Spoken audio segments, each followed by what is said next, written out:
Hello everyone, welcome back to physics problem. And आज जो है क्लास 12th का एक क्वेश्चन सॉल्व करेंगे।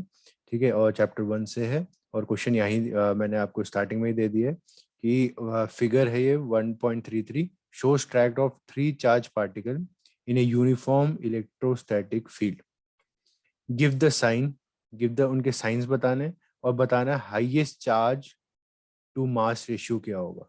Highest charge to mass ratio किसका होगा, मतलब कौन से पार्टिकल का होगा। ठीक है, ये क्वेश्चन है। तो एग्जैक्टली क्या यहाँ देखेंगे, तो इलेक्ट्रोस्टैटिक फोर्स ये पॉजिटिव है तो एक नेगेटिव की तरफ जा रहा होगा, ये भी नेगेटिव की तरफ जा रहा है। मतलब एग्जैक्टली ये पूरे फोर्सेस लग रहे हैं एंड इनकी डायरेक्शन क्या है, ये है। ठीक है, तो ये फोर्सेस लग रहे हैं इन पार्टिकल्स में। तो पार्टिकल्स में जो फोर्सेस लग रहे हैं तो वो जाएगा आपका force equal to Q into E, जो इलेक्ट्रोस्टैटिक इलेक्ट्रिक फील्ड है। मतलब 1 2 3 ये सारे जो Q1 Q2 ये जो मैंने 1 2 3 लिखा है, तो ये कोई भी चार्ज हो सकता है क्योंकि यहाँ ये चार्जेस दे रखे हैं 1 और 2 और 3। हमको दे रखा है कि ये जो वाई एक्सिस में जो है डेविएट हो रहे हैं वाई एक्सिस में। ठीक है, अगर मैं इस पे सेंटर में अगर एक्सिस बना दूं, कहीं भी बना सकता हूँ मैं, जैसे ये मैं बना दूं। ठीक है, तो ये मेरा एक्स एक्सिस है एंड ये वाई एक्सिस है। और हम देख रहे हैं कि पार्टिकल जो है वाई एक्सिस में डाइवर्ट हो रहे हैं। यहाँ वाई एक्सिस में ये पॉजिटिव हो गया, ये नीचे है तो ये नेगेटिव वाई एक्सिस में, ये नेगेटिव वाई एक्सिस में डाइवर्ट हो रहा है, ये दोनों पॉजिटिव वाई एक्सिस में। ये हमको क्वेश्चन में ही प्रोवाइड कर रखा है, तभी ये एक्सिस यहाँ दे रखा है। ठीक है, तो इस फोर्स को कौन सा एक और भी फोर्स लग रहे होंगे, जो होगा force into mass into acceleration, जो सिंपल फॉर्मूला होता है फोर्स का। तो इन दोनों को हम लोग इक्वेट कर सकते हैं। ठीक है, इन दोनों, ये तो इलेक्ट्रोस्टैटिक फोर्स है और ये जो आपका सिंपल फोर्स है जो हमने पढ़ा था, तो ये क्या हो जाएगा, mass into acceleration is equal to q E. Q1 2 3 कोई भी हो सकता है। तो यहाँ से हमको पता लग गया एक्सेलरेशन क्या होता है, क्यू ई बाय एम। यहाँ से हमको एक्सेलरेशन का फॉर्मूला पता लग गया। लेकिन अगर यहाँ देखोगे, ठीक है, ये हमको पता लग गया, ये हम लोग याद रख लेते हैं ए क्यू ई बाय एम। लेकिन यहाँ देखोगे यहाँ हमारा डेविएशन कौन से एक्सिस में हो रहा है, यहाँ हमारा डेविएशन हो रहा है एक्स एक्सिस में। ठीक है, एक्स एक्सिस में हमारा, सॉरी वाई एक्सिस में हमारा डेविएशन हो रहा है। जब वाई एक्सिस में हमारा डेविएशन हो रहा है तो हम लोग एक हमने 11th क्लास में फॉर्मूला पढ़ा था, कोई भी एक्सिस में डिस्टेंस, मतलब distance is equal to u t plus half a t square. ठीक है, यही हमने पढ़ा था। ठीक है, यही हमने पढ़ा था। जो डिस्टेंस होता है you t plus half a t square. Starting में देखोगे चार्जेस में कोई भी जो है इनिशियल वेलोसिटी नहीं है, लेकिन यहाँ आते हुए इनकी कोई इनिशियल वेलोसिटी होगी, मतलब फाइनल वेलोसिटी होगी। इनिशियली ये कोई वेलोसिटी नहीं है, ये जो भी जा रहे होंगे। ठीक है, तो ये आपका यू टी जो हो जाएगा, यू हो जाएगा आपका 0। तो ये क्या हो गया, y is equal to half a t square. यह जो y है ना, y हमको बता रहा है कितना डेविएशन हुआ था, कितना डेविएशन, कितना डेविएशन हुआ है। ठीक है, क्योंकि ये देखो यहाँ से यहाँ तक जा रहा है, ये कुछ डेविएशन हुआ है। पहले ये एक्स एक्सिस में जा रहा था, ठीक है, लेकिन यहाँ कुछ डेविएशन हुआ। सिमिलरली आपका यहाँ ये स्ट्रेट जाना चाहिए था, लेकिन यहाँ डाइवर्ट हुआ है। सेम यहाँ भी स्ट्रेट जाना चाहिए था, ये डाइवर्ट हुआ है। मतलब कोई ना कोई एंगल से ये डाइवर्ट हुए ही हैं।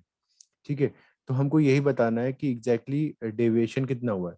तो ये जो डेविएशन है ये हो जाएगा हाफ एक्सेलरेशन। एक्सेलरेशन हमको हमने यहाँ निकाला है।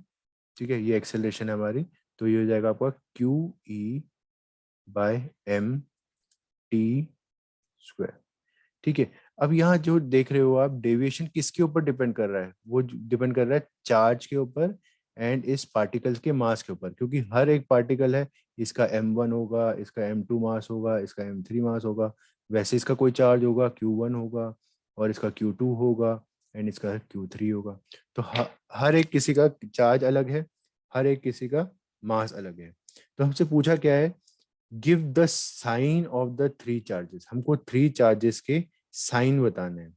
ठीक है, 3 चार्जेस के साइन आप अगर देखेंगे तो ऊपर जो है वो है पॉजिटिव प्लेट एंड नीचे है नेगेटिव, ठीक है, जहाँ इलेक्ट्रोस्टैटिक वो हो रहा है। तो अगर ये पॉजिटिव है तो ये दोनों फर्स्ट एंड सेकंड, फर्स्ट और सेकंड किसकी तरफ डेविएट हो रहे हैं, पॉजिटिव की तरफ, एंड थर्ड जो है वो नेगेटिव की तरफ डेविएट हो रहा है, ठीक है, थर्ड नेगेटिव के फर्स्ट और सेकंड। तो इससे मतलब पता लग गया फर्स्ट और सेकंड जो है वो आपके नेगेटिव चार्ज, तभी वो पॉजिटिव की तरफ डेविएट हो रहा है। वैसे थर्ड जो है आपका पॉजिटिव चार्ज है, ठीक है। कैसे कर सकते हैं, अगर याद होगा तो आपने ये पढ़ा होगा पॉजिटिव एंड नेगेटिव। तो होता एग्जैक्टली क्या है, पॉजिटिव से रेडियली आउटवर्ड जो है आपके फील्ड लाइंस जाती हैं, ये आपने पढ़ा होगा, एंड नेगेटिव में वो जो है अंदर की तरफ आती है, पॉजिटिव में बाहर की तरफ एंड नेगेटिव में अंदर की तरफ। तो इससे हमको ये पता लग गया कि ये 1 2 नेगेटिव चार्ज है एंड थर्ड जो है पॉजिटिव चार्ज है। नेक्स्ट क्या पूछ रखा है, which particle has the highest charge to mass ratio, ठीक है, highest charge to mass ratio. अगर यहाँ वाले इक्वेशन में देखेंगे, ये जो इक्वेशन है, ठीक है, ये इक्वेशन आप बोल दो एक्स, ठीक है, इस इक्वेशन में देखोगे चार्ज अपॉन मास, ये हो गया charge upon mass ratio. Charge and mass ratio जो है जैसे जैसे चार्ज मतलब डिपेंड कर रहा है चार्ज अपॉन मास में, और यही पूछा है। तो अगर जिसका चार्ज अपॉन मास रेशियो ज्यादा होगा उसी का, ठीक है, उसी का जो है डेविएशन भी सबसे ज्यादा होगा, उसका ही डेविएशन ज्यादा होगा, क्योंकि जहाँ चार्ज अपॉन मास रेशियो ज्यादा है, ठीक है, क्यू बाय एम, तो इसका मतलब है क्यू ज्यादा है और क्यू बाय एम का जो रेशियो है ना वो ज्यादा है और डेविएशन ज्यादा है। तो यहाँ देखोगे ये जो थर्ड वाला पार्टिकल है ना, ये ज्यादा डेविएट हो रहा है, ठीक है, ज्यादा डेविएट हो रहा है क्योंकि ये प्लेट के पास तक पहुंच गया है। जो यहाँ फर्स्ट वाला पार्टिकल है वो सिर्फ यहाँ तक पहुंचा है, ये फर्स्ट वाला पार्टिकल है। सेकेंड वाला जो है थोड़ा ही डेविएट हो पा रहा है, ठीक है, सेकेंड वाला थोड़ा ही डेविएट, सबसे ज्यादा डेविएट है आपका थर्ड वाला पार्टिकल। तो सबसे ज्यादा हाईएस्ट हाईएस्ट जो चार्ज टू मास रेशियो है वो आपका थर्ड का है, charge to mass ratio highest है आपका थर्ड चार्ज के लिए, ठीक है। तो ये आपका सॉल्यूशन हो गया, ठीक है, थैंक यू।